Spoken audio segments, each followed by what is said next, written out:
வணக்கம் நண்பர்கள். கரூரில் தமிழக வெற்றி கழகத்தினுடைய மாநாட்டில் தவறு செய்த திராவிட முன்னேற்ற கழக ஆட்சியாளர்கள் அதிலிருந்து தப்பிப்பதற்காக மேலும் மேலும் ஏராளமான தவறுகளை அவசர கதியில் செஞ்சிட்டு இருக்காங்க. அதை பற்றி சுருக்கமாக பார்க்கலாம். வீடியோவுக்கு சப்ஸ்கிரைப் பண்ணி சேனலுடைய வளர்ச்சிக்கு உதவுங்க. கூடவே பெல் பட்டன் ஆன் பண்ணுவீங்க. அப்போ தான் சேனலில் போகிற வீடியோ உங்களுக்கு நோட்டிஃபிகேஷன் கிடைக்கும். சரி, வீடியோக்கு போகலாம். கரூர் நடைபெற்ற அந்த தமிழக வெற்றி கழகத்தினுடைய மாநாடு கிடையாது, தேர்தல் பிரச்சார கூட்டத்திற்கு திராவிட முன்னேற்ற கழகம் வேண்டுமென்றே ஒரு தவறான இடத்தை செலக்ஷன் பண்ணி கொடுத்துருக்காங்க. அதனால் அசம்பாவிதம் நடக்கணும், அதை வச்சு தமிழக வெற்றி கழகத்தினுடைய தேர்தல் பிரச்சாரத்தை தடை செய்யணும் அப்படிங்கிறது தான் திராவிட முன்னேற்ற கழகத்தினுடைய எண்ணம். அது நிறைவேறி இருக்கிறது. ஆனால் அதுக்கும் தனக்கும் எந்த விதமான சம்பந்தம் இல்லை அப்படின்னு காட்டுறதுக்காக முயற்சி செஞ்சு ஒரு தவறை செய்து அந்த தவறை மறைப்பதற்காக ஏராளமான தவறுகளை தொடர்ந்து செஞ்சு மாட்டிட்டு முழிச்சிட்டு இருக்காங்க இப்போ திராவிட முன்னேற்ற கழகத்தை சேர்ந்தவர்கள்.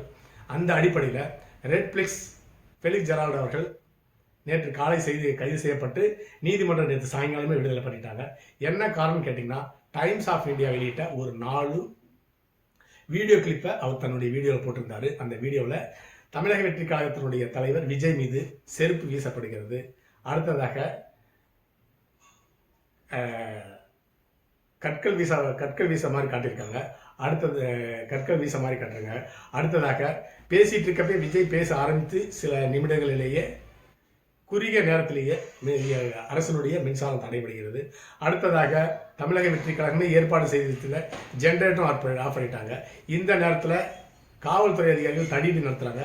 இந்த கிளிப் எல்லாமே ரெட்ஃப்ளிக்ஸ் சேனலில் ஃபெலிக்ஸ் ஜெரால்டு அவர்கள் வெளியிட்டு அது எதனால் நடந்தது அப்படிங்கிறது ஒரு விவாதமாக பேசப்பட்டது. அந்த வீடியோ சற்று ஏறக்குறைய ஒரு 12 லட்சம் பேர் பார்த்துருக்குறாங்க. அது ஆளுங்கட்சிக்கு மிகப்பெரிய ஒரு சவாலாக இருந்ததுனால தான் உடனடியாக அவர் கைது செய்யப்பட்டு ஏராளமான நாடகங்கள் நடத்தி ஹார்ட் அட்டாக்னு சொல்லிட்டு சென்னை ராஜீவ்காந்தி அரசு மருத்துவமனையில் அட்மிஷன் போட்டு அடுத்ததாக நீதிமன்றம் முன் ஆஜர்படுத்தப்பட்டு ஆட்சியாளர் திராவிட முன்னேற்ற கழகத்தினுடைய செயல்பாடு அங்கே தப்பு அப்படின்னு தெரிஞ்சதுனால நீதிபதி அவர்கள் அன்றைய மாலையே ரெட்ஃப்ளிக்ஸ் ஃபெலிக்ஸ் ஜெரால்டு அவர்களை விடுதலை செஞ்சிட்டாங்க. இந்த இடத்துல முன்னாள் திராவிட முன்னேற்ற கழகத்தினுடைய முதலமைச்சரும் தலைவர் கருணாநிதி அவர்கள் சமாதியிலேருந்தே வெளியே எந்திரிச்சு வந்துடுவார். அந்த அளவுக்கு மோசமான நிலையில் தன்னுடைய தந்தையின் நிலையில் அரசியல் கற்றுக்கொண்ட மு.க.ஸ்டாலின் அவர்கள் மோசமான அரசியலை செய்து மாட்டிட்டு முடிச்சிட்டு இருக்கிறாரு. எப்பா நிம்மதியை கல்லறையில் கூட தூங்க விட மாட்டியா அப்படிங்கிற நிலைமையில தான் அவர் இருந்திருப்பார். அப்படி தவறாக தமிழக அரசு இந்த விஷயத்தை கையாண்டு கொண்டிருக்கிறது. அடுத்ததாக பாரதிய ஜனதா கட்சி கொஞ்சம் எங்களுக்கு நேரம் கொடுக்க மாட்டீங்களா, இன்னும் 1 மாதம் பொறுத்துருங்க, பீகார் எலெக்ஷனை முடிச்சுட்டு உங்களை கவனிக்கிறேன்னு சொல்லி பாரதிய ஜனதா கட்சி இருந்தது. ஆனால் இப்பயே நீங்கள் இங்கே உங்களுடைய தேர்தல் பணியை தொடங்கணும்னு சொல்லிட்டு திமுக மோசமான இந்த விஷயத்தில் கரூர் விஷயத்தில் கையாண்டு இப்பயே பாரதிய ஜனதா கட்சியினுடைய எம்பிக்களை அனுப்பிச்சு வச்சு களத்தை 2026 தேர்தல் களத்தை தங்களுக்கு சாதகமான மாற்று முயற்சியில் அவர்கள் வெற்றி பெற்றிருக்கிறார்கள். அதே போலவே எதிர்க்கட்சி தலைவர் எடப்பாடி பழனிசாமி அவர்களும் அதிமுகவுக்கு ஆதரவாக இந்த கரூர் சம்பவத்தை மாற்றி கொண்டிருக்கின்றார். இது எல்லாமே திராவிட முன்னேற்ற கழகத்தினுடைய ஆட்சியாளர்கள் செய்த தவறுக்கு மேல் ஒரு தவறை செஞ்சுட்டு அதை மறைப்பதற்காக பதற்றத்தில் தவறு மேல் தவறு செய்து மாட்டிக்கொண்டதுதான் இதற்கு காரணம். அடுத்ததாக செந்தில் பாலாஜி தான் இதில் முக்கிய குற்றவாளி அப்படின்னு சொல்லிட்டு ஏராளமானவர் சொல்கிறாங்க, எதிர்கட்சியும் கூறுகிறது. அப்படிப்பட்ட செந்தில் பாலாஜி வச்சு பத்திரிகையாளர் மீட்டிங் நடத்தியிருக்காங்க. அந்த மீட்டிங்கில் தமிழக வெற்றி கழகத்தினுடைய தலைவர் விஜய் அவர்கள் 4 மணி நேரம் காலதாமதமாக வந்தது தான் இந்த விபத்துக்கு காரணம். அது மட்டும் இல்லாமல் ஆயிரக்கணக்கான செருப்பு இருக்குது, ஆனால் மக்கள் குடிக்கிறதுக்கு தண்ணி பாட்டில் இல்லை அப்படின்னு சொல்லிட்டு மக்களுக்கு ஆதரவாக பேசுகிறதா அவர் நினைச்சு பேசியிருக்கிறாரு. ஆனால் தமிழக மக்கள் அதை ஏற்றுக்கொள்ள தயாராக இல்லை. திமுகவினவே இதுதான் செய்வாங்க அப்படின்னு சொல்லிட்டு கரூர் மக்களே பேச ஆரம்பிச்சிட்டாங்க. அவங்க சமூகத்த மக்களே செந்தில் பாலாஜியும் திராவிட முன்னேற்ற கழகத்தையும் நன்கு உணர்ந்து வைத்திருக்கிறார்கள். அவங்க ஆடியோ பேசுறது நன்றாக வெளிவந்திருக்கிறது. அடுத்ததாக இந்த கால தாமதத்துக்கு காரணம் யாருன்னு கேட்டிங்கன்னா, விஜய் 8:30 மணிக்கு தான் சென்னையிலேருந்து கிளம்பினார். அதற்கு காரணம் விஜய் கிடையாது, ஏர்போர்ட் அத்தாரிட்டி ஆஃப் இந்தியா. விஜயனுடைய தனி விமானம் காலையில் 8:30 மணிக்கு தான் டேக் ஆஃப் ஆகும் அப்படின்னு சொல்லிட்டு நேரம் ஒதுக்கி இருக்கிறது ஏர்போர்ட் அத்தாரிட்டி ஆஃப் இந்தியா. அதற்கு முன்னதாக 6க்கும் மேற்பட்ட பேசஞ்சர் விமானம் டேக் ஆஃப் ஆகணும். அதன் பிறகு விஜயனுடைய தனி விமானம் காலையில் 8:30 மணிக்கு ஏர்போர்ட்டில் டேக் ஆஃப் ஆனது. அந்த காலதாமதம் தான் 12:30 மணிக்கு நாமக்கல் வந்தார். அப்படி 4 மணி நேரம் கரூருக்கு தாமதமாக வந்ததுனால தான் இந்த விபத்து ஏற்பட்டதுன்னு சொல்லிட்டு குற்றச்சாட்டை தமிழக வெற்றி கழகத்தினுடைய தலைவர் மீது விஜய் மீது சுமத்தியிருக்கிறார்கள். அந்த நேரத்தில் தான் கரூருக்கு சென்ற எதிர்க்கட்சி தலைவர் எடப்பாடி பழனிசாமி அவர்கள் அங்கே பாதிக்கப்பட்ட மக்களை சந்திச்சுட்டு வெளியே வந்து பத்திரிகையாளர் சந்திக்கும் பொழுது தமிழக அரசு இந்த விஷயத்தை தவறாக கையாண்டு இருக்கிறது, இதற்கு முழு பொறுப்பும் தமிழக அரசு தான் ஏற்க வேண்டும் அப்படின்னு சொல்லிட்டு பேட்டி கொடுத்திருந்தாரு.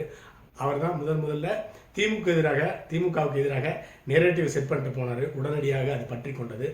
அதற்கு எதிர்வினையாற்றணும் அப்படின்னு சொல்லிட்டு திராவிட முன்னேற்ற கழகத்தினுடைய அரசு சட்டம் ஒழுங்கு ஏடிஜிபியை பத்திரிகையாளர் பேட்டி கொடுத்துருந்தாங்க. அவர் கட்டுக்கடங்காக கூட்டம் வந்ததும் விஜய் தாமதமாக வந்தது தான் இந்த பேரிழப்புக்கு காரணம் சொல்லிட்டு அவர் பங்குக்கு பேசியிருந்தார். அடுத்ததாக கரூர் மாவட்ட ஆட்சியாளர்கள் அவரும் விஜய் மீது தமிழக வெற்றி கழகத்தினுடைய மாநாட்டின் மீது குற்றம் சாட்டியிருந்தார்.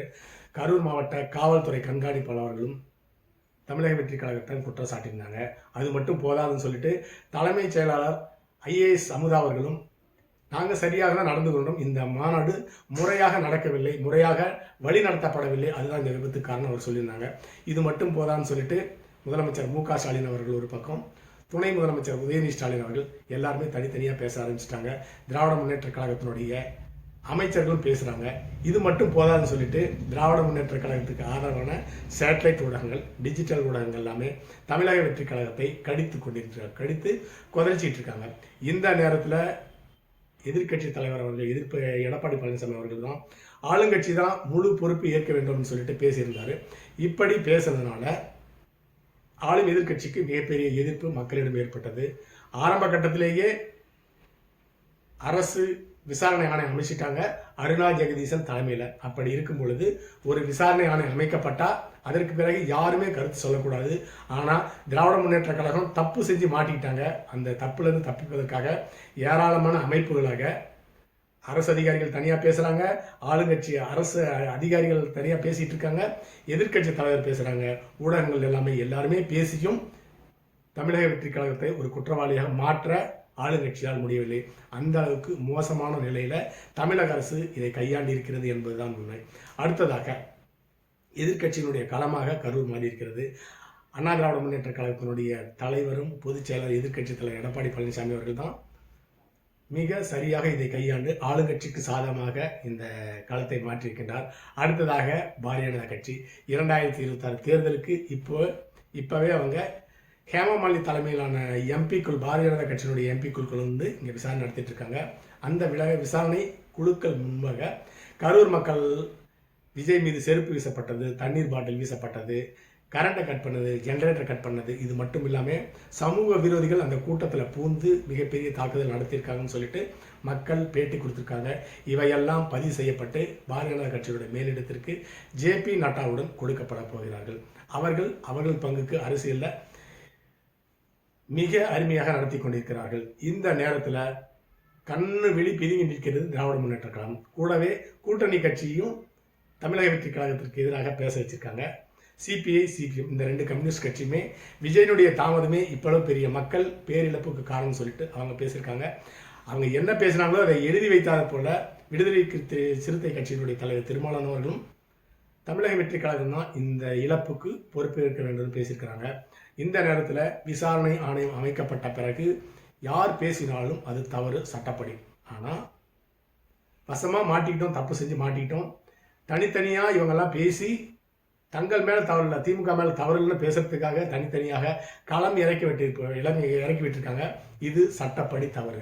சட்டத்தை திமுக என்னைக்கு மதித்தாங்க, இன்னைக்கு மதிக்கிறதுக்கு. அதனால தான் அவர்களால் நியமிக்கப்பட்ட விசாரணை கமிஷனுக்கு எதிராகவே கட்டுப்படாமல் பொது வழியில் பேசிட்டு இருக்காங்க. அடுத்ததாக திராவிட முன்னேற்ற கழகம் என்ன எழுதி கொடுக்குறாங்களோ அதை தான் விசாரணை அறிக்கையாக தாக்கல் செய்ய போகிறது அருணா ஜெகதீசன் தலைமையிலான விசாரணை குழு. அதை நன்றாக தெரிந்து கொண்ட திமுக தனித்தனியாக பேசிட்டு இருக்காங்க. மொத்தத்தில் தவறாக கையாண்டு பதட்டத்தில் தப்பு மேலே தப்பு பண்ணிட்டு இருக்காங்க இந்த கரூர் விஷயத்தில் திராவிட முன்னேற்ற கழகத்தினர். அடுத்த பதிவு சந்திக்கலாம். நன்றி.